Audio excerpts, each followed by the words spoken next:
Kende Sakana Libanda.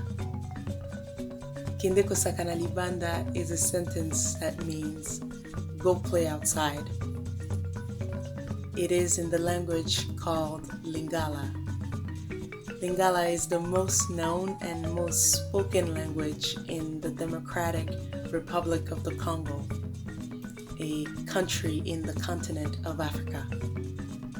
These paintings are called Kende Sakana Libanda because they were inspired by memories of the many times I was told to go play outside and the many entertaining things I did outside growing up in Congo.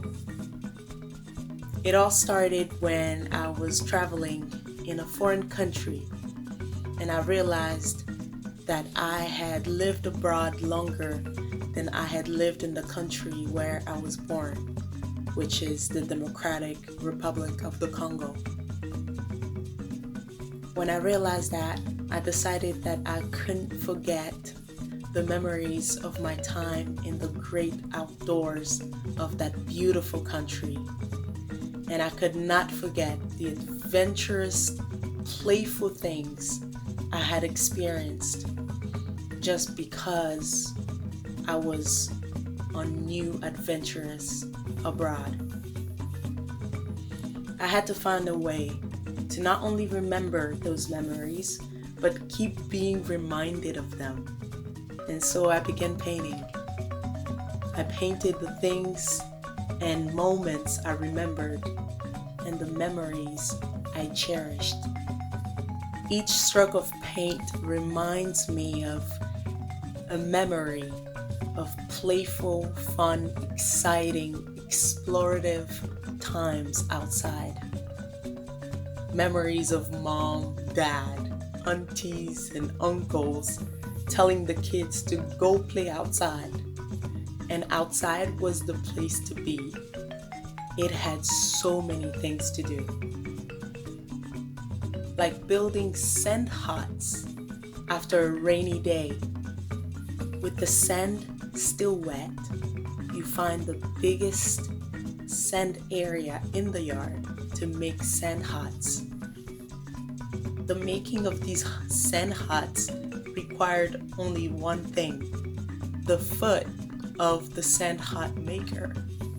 So I would place my foot on the sand and then cover my toes and half of my foot with sand. Once half of my foot was covered with sand, I would add on more sand on top of that and then shape the sand hut the way I wanted it to be. Once it was shaped, then came the most important part of the sand hut's making, the removing of the foot. To remove the foot, I had to slide my foot back slowly, and it had to be slow. If not, the whole sand hut would crack and come tumbling down. So I would slowly back my foot and back it up until it was fully out and the shape of the sand hut stayed. And that was the opening to the hut. Then I would sneak back into the house and get some of my toys and bring them outside and play and then make more huts and build this whole village of sand huts and spend hours playing there. A stroke of paint reminds me of being told to leave the kitchen and go play outside.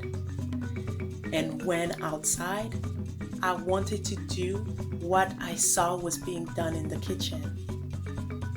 And so I would grab some lumps of charcoal when no one was looking, and some matches when no one was looking, and then pick up some dried leaves. And using all those, I would make my own cooking fire area away from the cautious eyes of adults. Then I would sneak back into the kitchen, grab some empty tomato cans to use as pots to put on the embers. Fill those cans with water and some green plants that I had taken from the pile of greens that had been thrown by those cooking in the kitchen.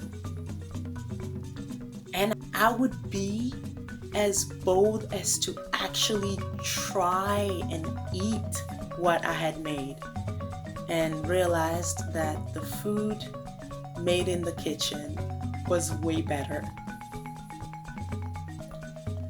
Another stroke of paint reminds me of playing outside, chasing the chickens, the rabbit, and feeding the goats. Another stroke of paint reminds me of learning to ride a bicycle outside. I remember the scratches and the scrapes of learning to stay balanced on the bicycle. The successes also I remember of being able to ride with one hand and then ride for a few seconds with no hand. Many strokes of paint remind me of what I played the most outside. Football. Playing football was a lot of fun. Football is the most played and enjoyed sport in Congo. Many, if not all, have played or watched it at least once growing up. And I watched and played it so many times in Congo. A stroke of paint reminds me of the church football tournaments my dad organized each year. Each of his churches would choose their best players to represent the churches at the tournament. And there was always a trophy at the end for the best church team. And you always wanted it to be your church. A stroke of paint reminds me of the days I had to make the ball out of plastic bags because the classic black pentagons and white hexagon ball was deflated. Using some plastic bags called sachet that I rolled into each other, held tight together by some strings and some dry tree fibers, the football was ready to play with. Another stroke of paint reminds me of making a tiny ball out of dirty socks. I would roll the dirty socks together into each other and kick that ball around the pavement and the grass. A stroke of paint reminds me of how easily an area outside could be turned into a football field. With 4 rocks, 2 goals could be made on opposite side of the area where we played. And I used to use my feet, counting steps one in front of the other to measure the distance of each goal, because the goals couldn't be too big and also they couldn't be too small. Once the goals were in place, playing football started with no delay. Another stroke of paint reminds me of the cheering that erupted in neighborhoods, especially when watching the Congolese team or an African team score and win in a big football tournament like the World Cup. I remember the many times I ran outside just to shout and scream of joy because of a goal.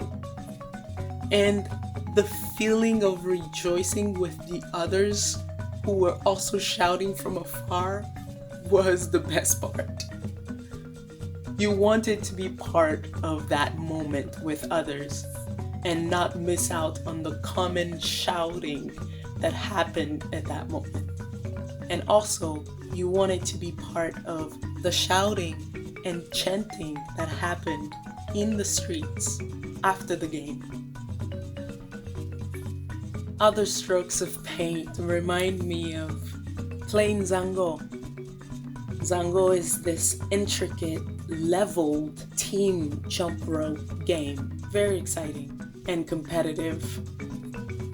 I'm also reminded of doing students and teachers theater pieces outside and having my siblings and friends as the audience when they are not being the actors.